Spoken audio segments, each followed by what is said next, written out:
സുന്ദരമായ കളിശൈലി കൊണ്ട് ലോകം കീഴടക്കിയവരാണ് സ്പാനിഷുകാർ. കാണുന്നവന്റെ കണ്ണും കാതും മനസ്സും നിറക്കുന്നവർ. മെറ്റ്ലൈഫ് സ്റ്റേഡിയത്തിൽ അക്ഷരാർത്ഥത്തിൽ ആ സ്പാനിഷ് വസന്തം നിറഞ്ഞൊഴുകുകയായിരുന്നു എന്ന് തന്നെ പറയാം. നിലവിലെ ചാമ്പ്യന്മാരെന്ന പകിട്ടുമായെത്തിയ അർജന്റീനയെ ബോക്സിന് ചുറ്റും വിരിഞ്ഞുകെട്ടി ലോക കിരീടത്തിൽ 16 വർഷത്തിനു ശേഷം വീണ്ടും ഒരു സ്പാനിഷ് മുത്തം.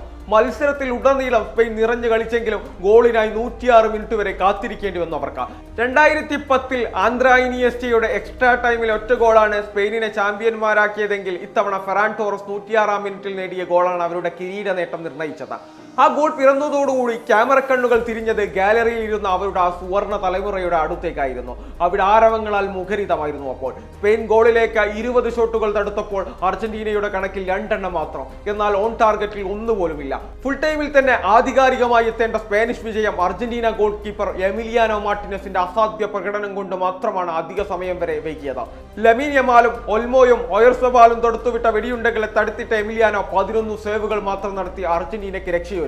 വീണ്ടും ഒരു കിരീടമോഹം ഉദിച്ചെത്തിയ മെസ്സിക്കും സംഘത്തിനും കാര്യങ്ങൾ അത്ര എളുപ്പമായിരുന്നില്ല. വെറും പേരിന് മാത്രമായിരുന്നു അവർ ഒതുങ്ങിപ്പോയത്. ഒരു മാസം മുമ്പ് ലോകകപ്പ് ആവേശത്തിന് തുടക്കമിടുമ്പോൾ സ്പെയിൻ കിരീട സാധ്യതയിൽ മുന്നിലുണ്ടായിരുന്നു. എന്നാൽ അധികമാറും അവരുടെ മുന്നേറ്റത്തെക്കുറിച്ച് വാത്തോരാതെ പറഞ്ഞില്ല. ഫ്രാൻസിന്റെ കരുത്തുറ്റ നിരയെക്കുറിച്ചും അർജന്റീന കിരീടം നിലനിർത്താൻ പോകുന്നതിനെക്കുറിച്ചും ലയണൽ മെസ്സിയുടെയും ക്രിസ്ത്യാനോ റൊണാൾഡോയുടെയും വിരമിക്കലിനൊക്കെ കുറിച്ചായിരുന്നു പ്രധാന ചർച്ചാ വിഷയങ്ങൾ. നിശബ്ദമായ ഒരു സ്പാനിഷ് വിപ്ലവം പോലെ അവർ ലോകകപ്പിലേക്ക് നടന്നു കയറി.